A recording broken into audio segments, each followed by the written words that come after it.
Mostly I don't want to talk this time except to respond to the questions that have come up in you. I wanted just to finish off what I started to say about the necessity in any serious conflict situation for coming to terms with the other side, that is the unconscious. That means all the shadow potentialities of the personality. Not something bad, but the good and the bad aspects of oneself, or the positive and the negative, however you want to look at it. But all those aspects of the personality that one is not normally aware of, these are what one has to come into contact with if one is going to reach a satisfactory solution in consciousness. Now the ways in which one can carry on a dialogue with the unconscious are several. One way, as I mentioned, is to pay attention to dreams. Another way is to do drawings or work in clay. Dance your moods. It's what Jung calls active imagination. It is a way of letting the unconscious speak. And if you see conflict as, if you see that the psychological reality behind a conflict is conflicting personalities in one person trying to have a say, then you see that it is necessary that you listen, give a chance to the other personality in yourself and listen to what it has to say. That isn't to say to do what it wants, because we have some very primitive personalities inside us. And one thing Jung used to say, if he felt what he called a shadow impulse or a shadow urge, he would look over his left shoulder and say, "Yes, I hear you, but let me do it." What that says is that the conscious ego that has its business in the outside world has to take responsibility for all those different personalities within oneself. So you can't just act out shadow impulses and say, well, he did it, or she did it. We live in a real world, but we also live in a world of psychic reality, that is our inner psychological ambiguity, and that's what we have to live with. Now, I would like to have some questions. Yes? Well, if you're in this conflict and it's tension and you don't hold it, in other words, you opt out, what happens? Can you ever get back to that nice tree-like state that you were in before? My thing is I don't think you can, but what happens? Because I know people do opt out.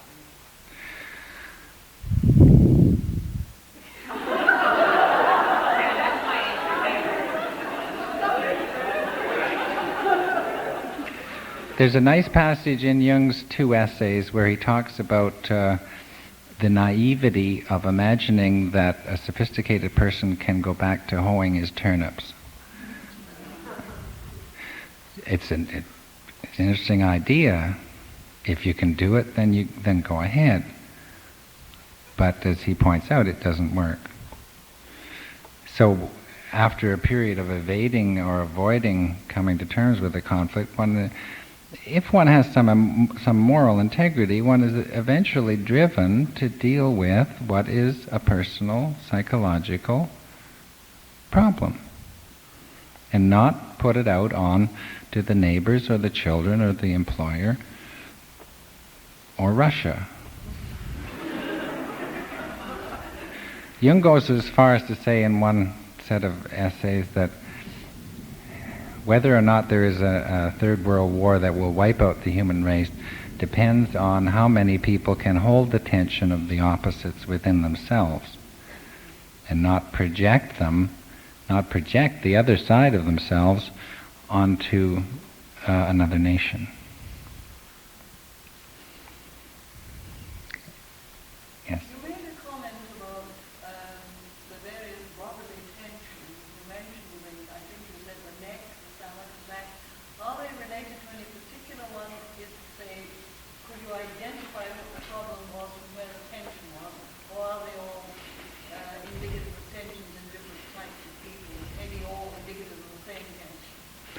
Well,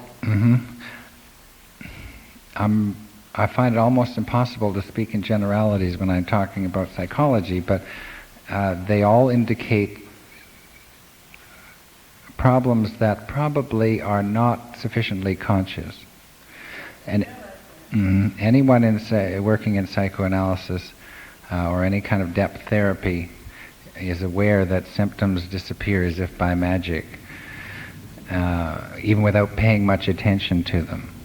The problem is what happens next to that symptom. It may go somewhere else in the body, physical symptoms. When I suggested that it may be helpful or profitable to look at such symptoms symbolically, I mean, for instance, with a back problem, one might ask oneself what burdens one is taking on that don't belong to oneself.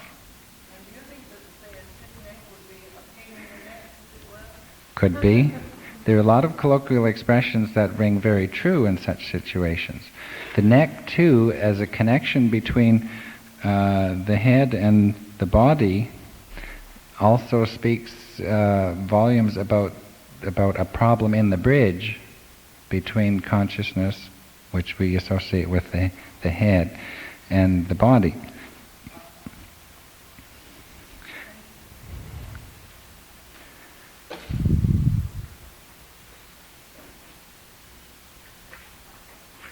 Yes. You mentioned the case of patients with bleeding ulcer and how the progression attacks the ulcer and attacks the whole human being. And that sort of brought up a line of thought that somebody's bleeding to death from an ulcer, obviously the ulcer has to be attacked.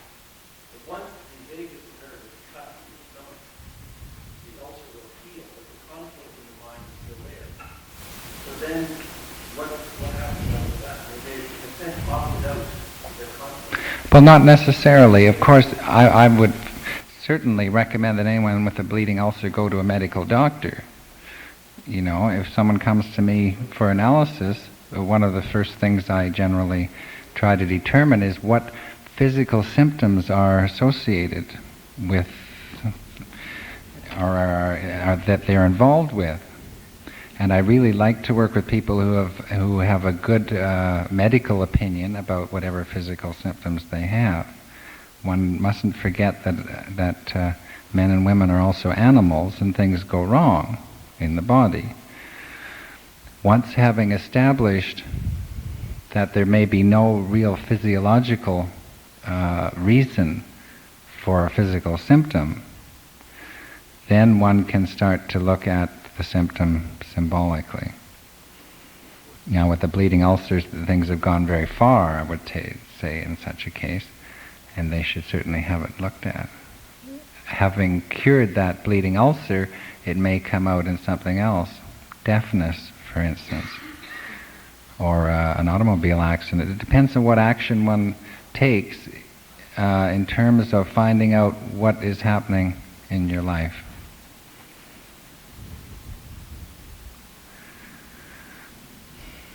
Yes. You were discussing earlier the idea of holding the tension.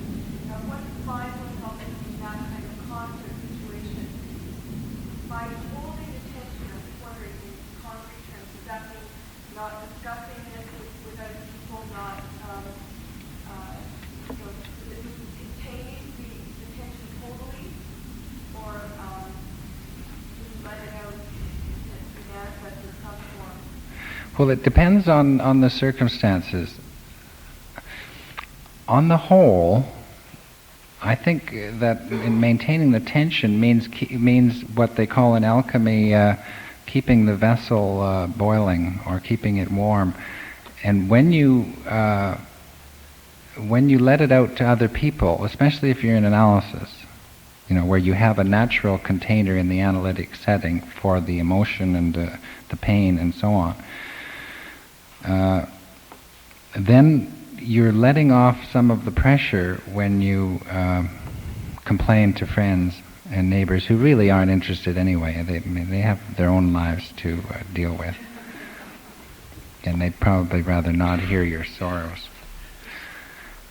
So in general, holding the tension means putting up with the conflict, putting up with the vacillation between shall I do this or shall I do that, and not feeling that you have to make a decision.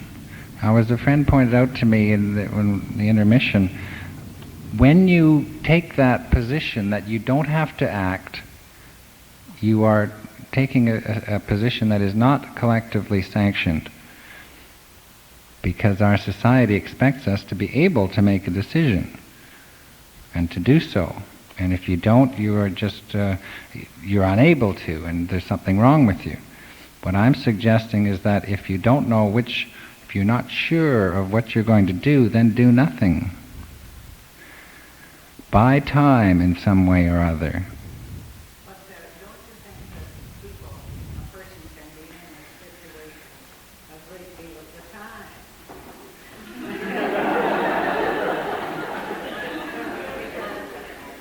I happen to know someone who is always in the most frightful clarity about to do this or to do that. It's not a big issue of life, it's a recurring pattern. Well, perhaps we aren't talking about the same thing. Of course, there are people who one would characterize, I think, more generally or more particularly as hysterics, who are always in a state about something. But whether or not they get to the point where they suffer to the center of their moral being is a question. And what I'm talking about are conflict situations where your life is at stake, not whether to buy milk or cornflakes. Yes. Well, to relate that then to that first example that you gave, would that man never come to the point necessarily where he either was happy with his wife's behavior or was separated from her? Well, the question doesn't come up in that example, because what happened is that he held the tension and something happened that he wasn't prepared for. He was prepared to make a decision one way or the other. Something happened that made it unnecessary to make any decision at all at that time. Of course, different things happened in his analysis. But he experienced with that, the intervention of that impersonal force, which appeared in his dream as the ball, what he experienced was a sense of peace. The outer circumstances did not change at the time. I find it quite interesting. Get back to the culture again.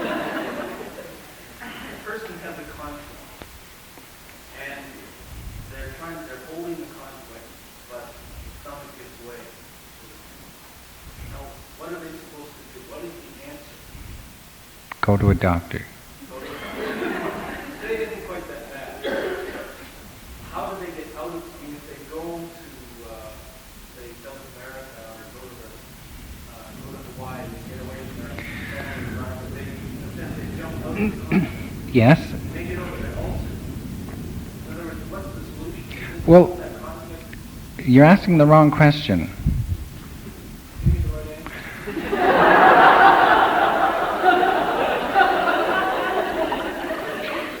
The question is, what is that person prepared to do about his or her bad? If that person is willing to talk to their ulcer, they may get some very interesting information. Now that's an aspect of active imagination that's been developed quite extensively by different analysts and different individuals to talk to a physical symptom.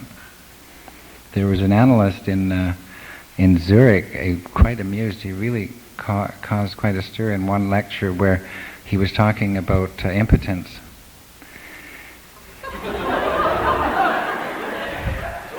And he said, look, he said, you guys, when you can't get it up, you talk to him and ask him why he doesn't want to get in there.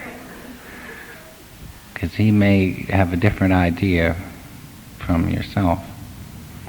You may want to make love to that woman, but he's got something else on his mind, or he feels something that you don't.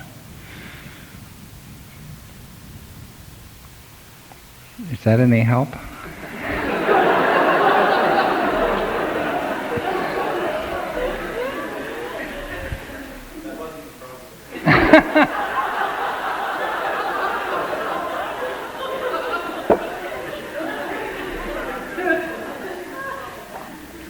Yes.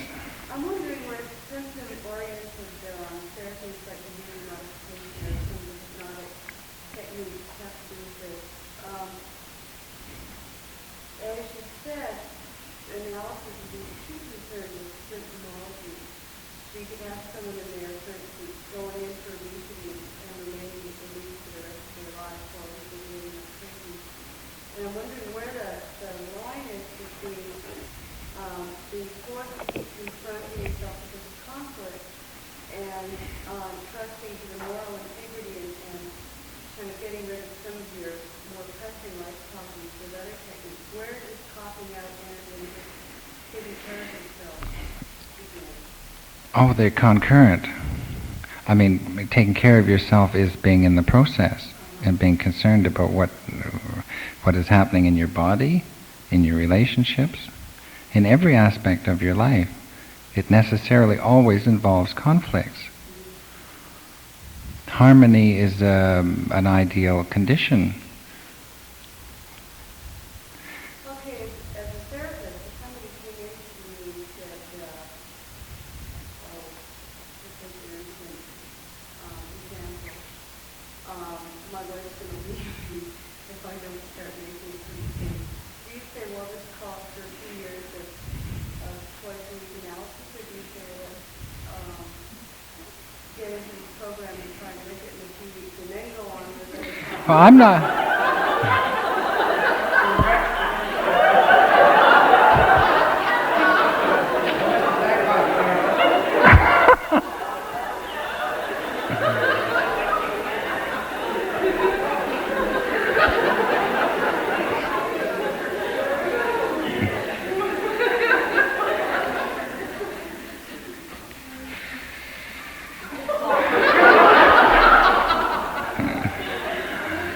Well, I would do none of those options you suggested. But at some point the man would have to come to terms with how he feels about his wife. I mean, that would be fundamental in the situation.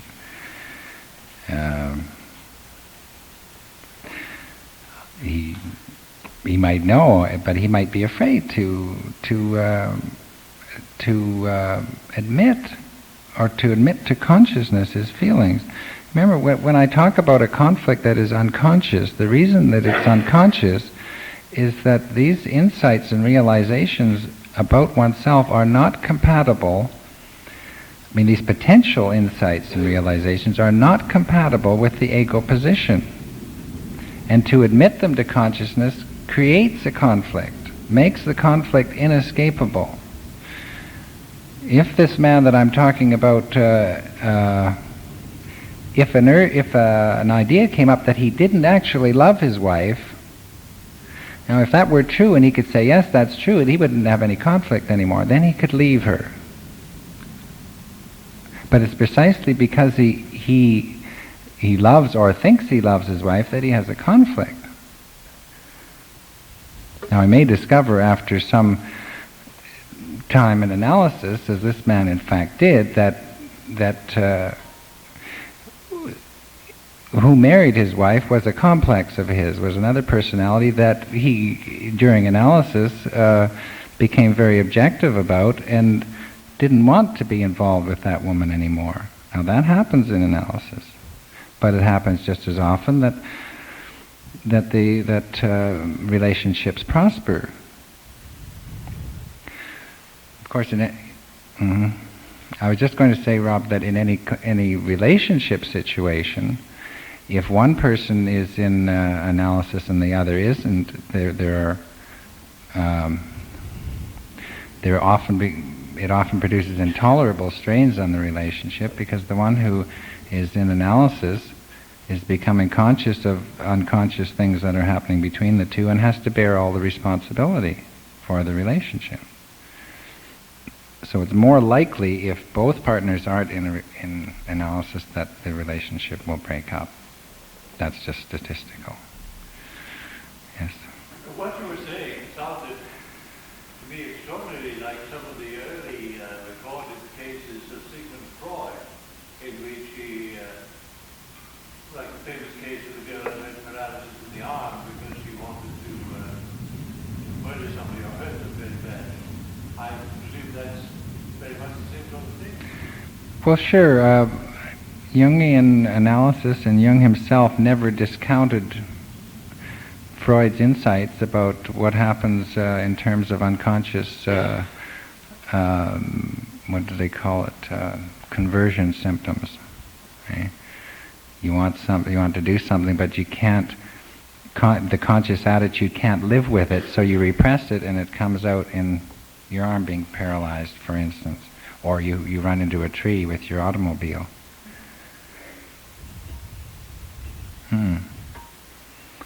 Sure, Jung did not, want to make this quite clear, Jung did not supersede Freud. He saw things in a different light.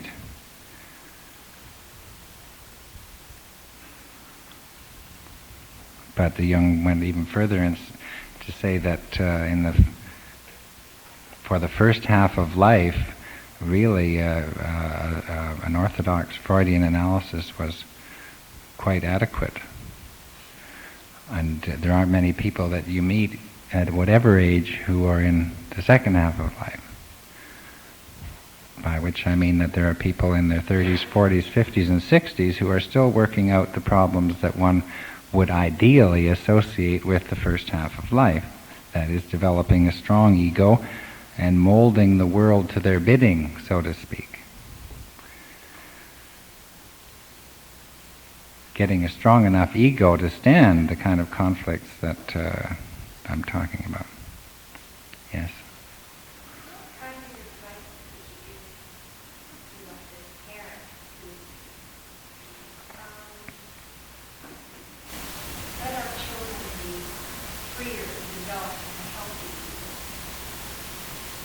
so that they don't have to come to conflict and tension late in life?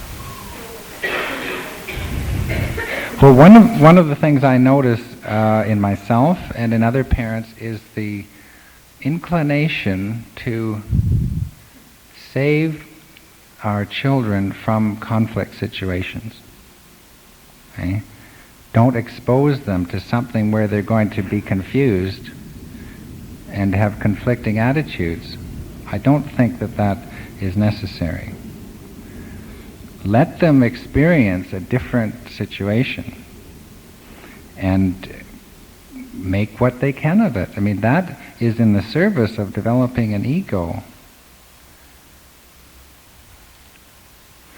The other thing that I suggested about conflict with children, it is often the result of the parents not being able or not being conscious of a conflict in themselves. And so it is naturally acted out on the outside world, their children included. So they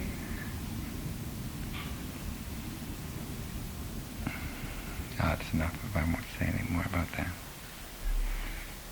Yes? Thinking about children, the question came up in my mind this time and also last time with Dr. Kapuscinski and all the thread. It's so nice when you only have one ball of thread, you know? But as soon as you start working with families, you discover that they're all tangled and intertwined and there isn't any meals without Dido and so on and so forth. And what would have happened if they had kids? Sometimes, instead of having a stiff neck or an auto accident, what happens is the children become the symptom bearers, and seemingly you would deal with that differently from having somebody talk to his neck. But I've been sitting here trying to figure out would you refer a person to family therapy, or what would you do in a situation like that? Well, you see, I see a very small number of people and a very really select part of the population. That is, people who are really serious about working on themselves. In the context of what I do, social work is unbearable. I'm not even talking about social work. I'm talking about people whose Well, it depends on who's in analysis. Of course, that's very true. I know that. If a person is in analysis and takes their own symptoms seriously, then it's a matter of experience that the children stop manifesting that kind of behavior. Because they no longer have to, for instance, act out what is unconscious in the parent. It may be that the children are obliged, quite against their own will, to act in a certain way, but it's not coming from them, it's coming from one or the other of the parents. Jung went so far as to say you could analyze parents through their children in some cases, through the children's dreams. Was that what Jung meant by talking about children living out the unlived life of the parents? Partially, but he went even further to say in later life. Okay? In later life, they may find themselves living a life that is alien to them, and only when they come into situations that they can no longer adapt to in real life, may they be driven to discover that all along they have been living out a life that was more or less consciously demanded by the unconscious of the parent. Now, on a conscious level, that may be, no one may be aware of that. It's a very subtle thing, and only after some time of depth analysis may one come to that realization or insight.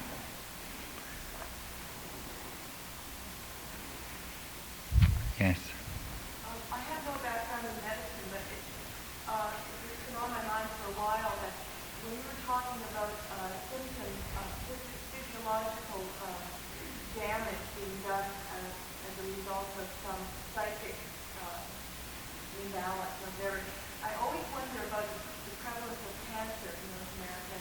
I just wonder if you probably had occasion to discuss this with members of the medical profession and other analysts. I'm just wondering if you can comment on that at all. For example, cancer of the bowel, prevalence in male in North America, this sort of thing. Is there any discussion of this being Well, I think cancer is fairly well accepted now to be, by anyone who sees disease as having a psychological factor. Cancer is seen as being a disease of despair. Which organ of the body it attacks seems to be a consequence of a constitutional weakness in that organ. Physiological, hereditary, perhaps, yeah.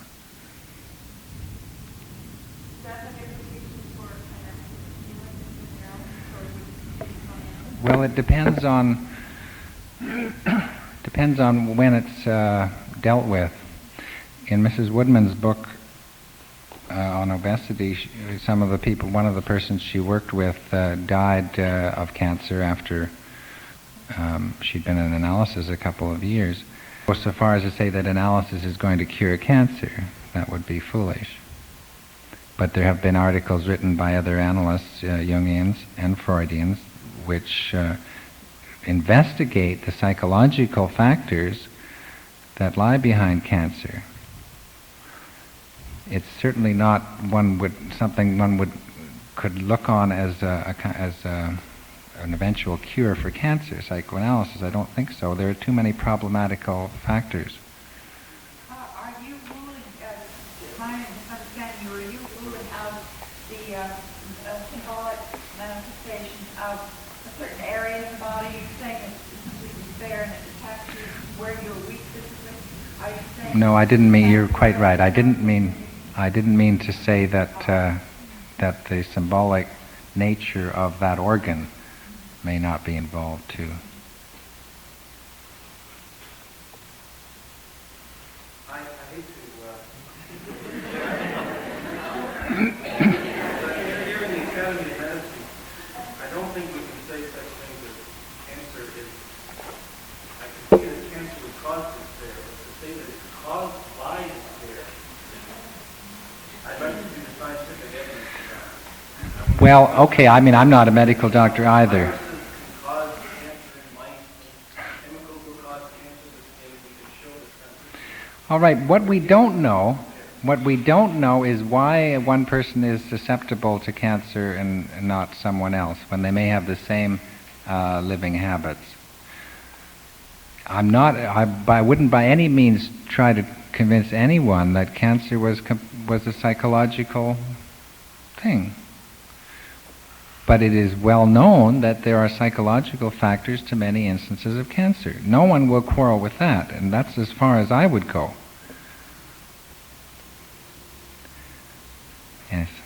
The states we didn't develop as much as our much might, and the idea of conflict between larger groups. What do you comment on that? That you teach us a bit with some references. War. Yes.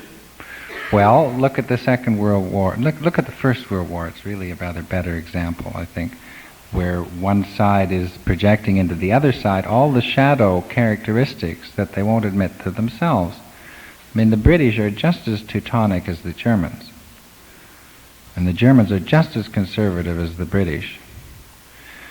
What I was suggesting was that in an international conflict, you see the shadow side of one nation being projected into the other nation, and that enables them to tell their own people how terrible the other nation is, and whip up what we know as a war frenzy. So they have some motivation to go out and kill. If any of you saw that film Playing for Time on television the other night, it was a very powerful film. And at one point in there, Vanessa Redgrave is talking to the young Jewish girl. The Jewish girl says that the commandant of the camp is such an ugly person. In fact, one could see on the screen that she wasn't ugly at all. And Vanessa Redgrave said, well, she's not ugly, she's beautiful. That's what's so horrible. She's just like us. Where the young Jewish girl was trying to get away with, I mean, no doubt believing, that all the evil things were embodied, personified by the camp commandant. What Vanessa Redgrave did, in effect, was step back from that projection and say, I could stand it if I could believe that she was inhuman. But she's not. She's just like you and me. And that's what's so difficult to stand. If we can... I think it's self-evident that if one can come to that realization about other countries and other peoples, there wouldn't be any wars. I mean, there would be no reason for a war. Yes? Well, what you said is true, that whether or not we have a third world conflict depends on whether or not we are willing to accept our own shadow. It doesn't say very much for our prospects, does it? Depends on you and me. The history doesn't read well in that respect. One of the shocking things about what you've just been saying to me is that those of us who remember the Second World War well recall what monsters the Russians were, because they came in on our side, then suddenly they were splendid, and then after a while they were bad again. We're idiots. How would you see that? I hadn't thought about that. They switched, didn't they? They just... And we switched, bang, bang, bang. And suddenly the propaganda was all about how splendid the Russians were and what fine troops they had. While then we've been talking about the lost cardboard tanks they had. Mm-hmm. And then 10 years later, it was back the other way. Yes. Somebody was telling me only today how awful Russian living conditions were. Well, I don't know.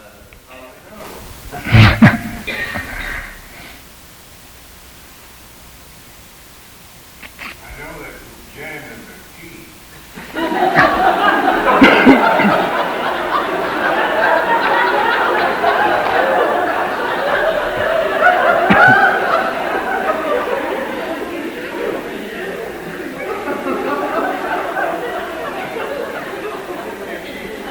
Well, we have time for a couple more questions, and then we debouche and have a drink. Yes.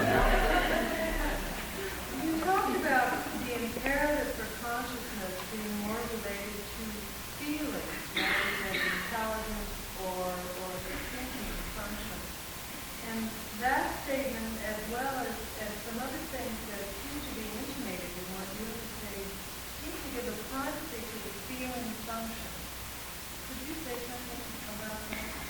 Well, in the Jungian model, what feeling is involved with is relationship, a relationship between people and between things, because it's the way he puts it. It's an evaluative judgment. It tells you what something is worth to you. Unless you establish a satisfactory relationship with the outside world in terms of the way you feel about it, then you don't know whether to flee or fight. Right? So something happens that you can't live with, you're immediately confused, and you have to determine what is it worth to me to stay here and live with this situation, or go somewhere else. Feeling is closely allied but not identical with eros. And that's from the other pole, from logos, which is involved more with ideas and concepts and thinking. The reason why I don't see why I said that about thinking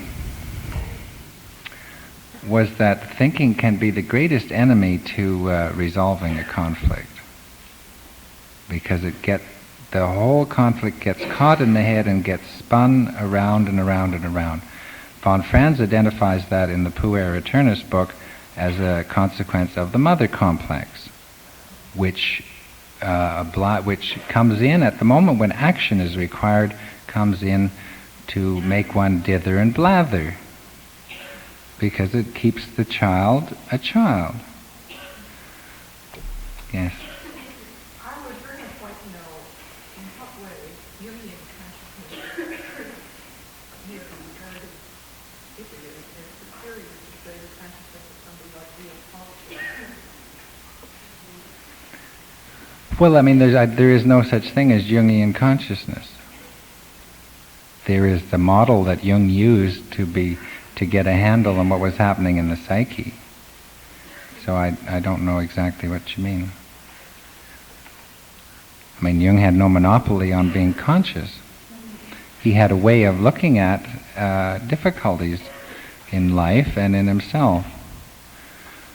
And he developed those through his own experience with his own unconscious and his own relationships. What I mean is that I find a great many Jungians talking that they are more conscious than other people. I don't find it true of me. But, as if there were not all kinds of consciousness in existence. Well, again, I don't know exactly what you mean. Being aware, you can have many ways, or there can be many different models of the psyche, and whatever one feels comfortable with, then one uses. But that isn't to set a hierarchy of consciousness.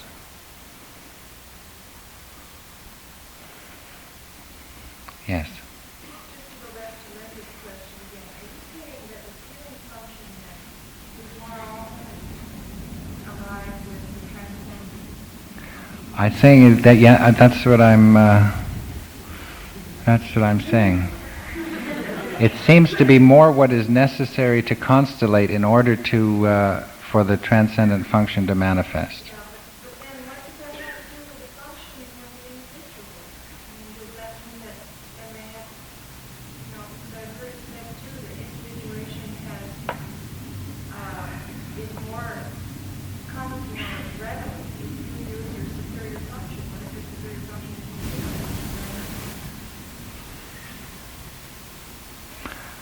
That's a good question. I don't know what to do with that one. I know what you mean, but it just comes up.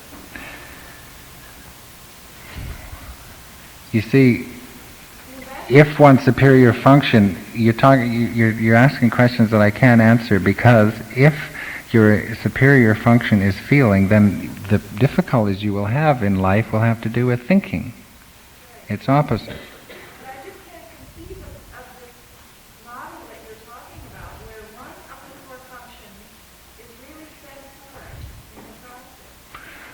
All I'm saying is that experience shows that whatever the superior function is, on the whole, one has more difficulty with feeling.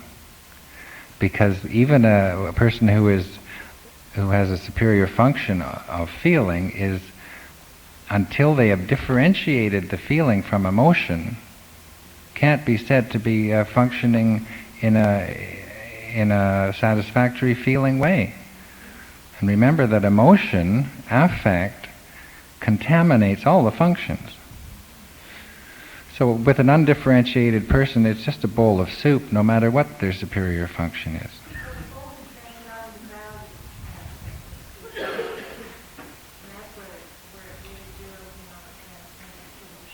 Yes. Well, there's a feeling function in the individual, which may or may not be the first function, or whatever. But there's that, but also I think in the culture, in our particular North American culture or Western culture, the feeling function has been very underrated, and so that it's a natural science primarily, and then whether the feeling function is developed higher or not. That's a good point, yes. Mm-hmm. We don't trust our feelings whether our first function is feeling or not, I think, because it's Mm-hmm. Mm-hmm. And also, there's a value aspect of it,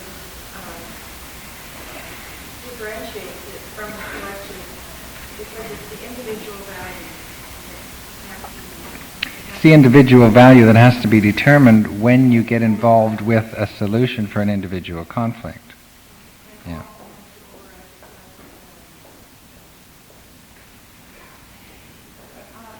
I thought Jung said, almost stated that before the inferior function wasn't usually the transcendent one, the one door to which struggle would more or less resolve, had to be used to the inferior conflict in the inferior function.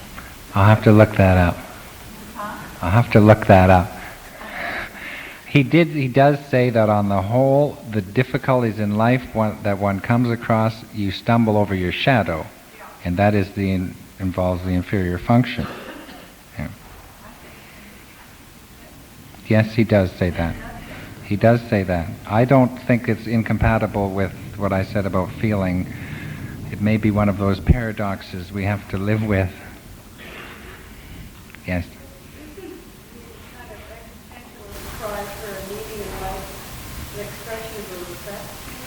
No, I think that's an expression of whimpering.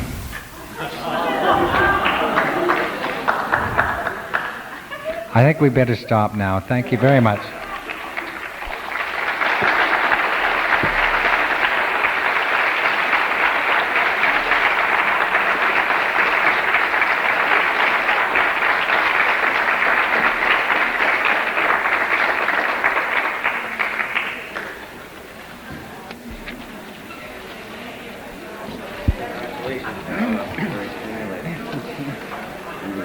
You want to have a drink, eh? Yeah, come on up.